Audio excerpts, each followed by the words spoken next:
Chapter 16. So it turns out that ice cream sandwiches and lemonade go really well together. I wasn't about to admit it out loud though. It was the Saturday after the Irwin party disaster, and the crime biters had gathered for our first meeting at our new non-clubhouse, otherwise known as Daisy's TV room.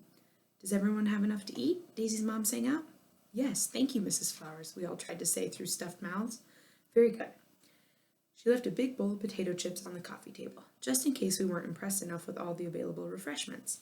These go great with ice cream sandwiches, mumbled Baxter, who proceeded to take a chip, scrape half the vanilla ice cream off the side of his ice cream sandwich, and pop the whole thing in his mouth. We all stared at him until he managed to utter one more single word. Yum. I call this crime biters meeting to order, announced Irwin.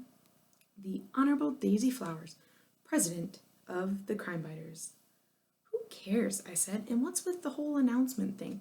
It's not like Daisy is the Queen of England. Irwin looked wounded. I just thought we should treat the passing of the torch with some ceremony, that's all.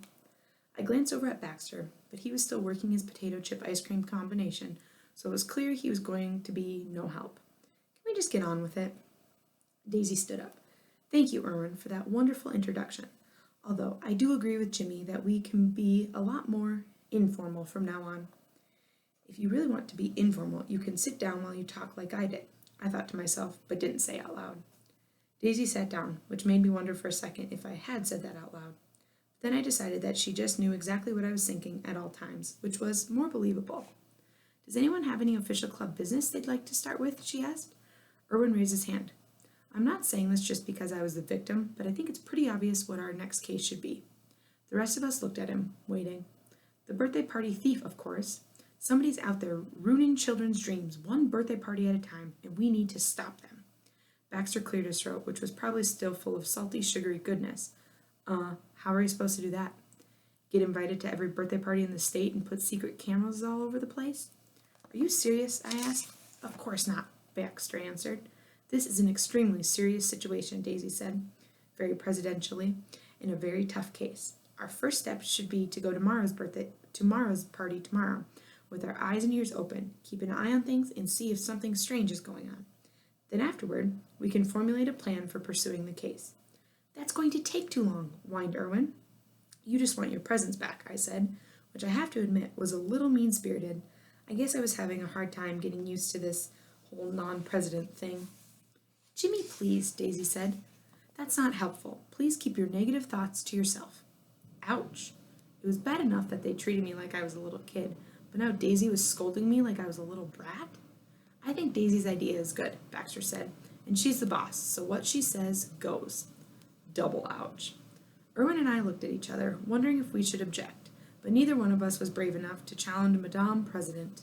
Meanwhile, Mrs. Flowers came bustling back into the room carrying another tray of delights. Yummy snacks for all, she announced, for my hard-working young crime fighters. Wow, this is the best club meeting ever, Baxter said. Everyone grabbed a snack, even me. Dang it. I bit into it, hoping it would be stale and terrible. It was delicious. That night, I lay in bed, tossing and turning, wondering where it had all gone wrong. Sure, maybe I was obsessed with vampires. Sure, maybe Abby wasn't a superhero. Crime-fighting vampire dog, although, of course, she was. And sure, maybe my friends were right that I needed to grow up.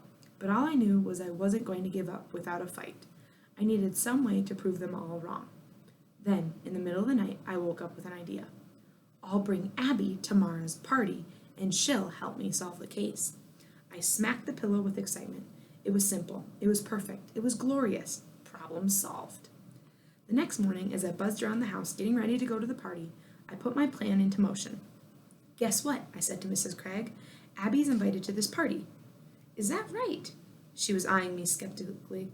Even with all those animals? Yep, look. I showed her the invitation I'd spent an hour creating before breakfast. I woke up an hour early to do it. Hey, I was desperate. Come tomorrow's wild birthday party, the invitation said at the top. Pets welcome. Then, to make it more believable, I added, all pets must leave before the performance. Mrs. Craig examined the invitation. As I watched and waited, she said finally, I must say I'm a bit surprised, but there you have it. We'll go leash up Abby and let's get going. Yes, I started daydreaming. This is my chance to prove them all wrong. The crime biters will solve this case and Abby will be a hero. Just like in my dreams. Erwin and Daisy and... Oh, did I forget to mention that I hadn't told the other crime biters about my plan to bring Abby to the party?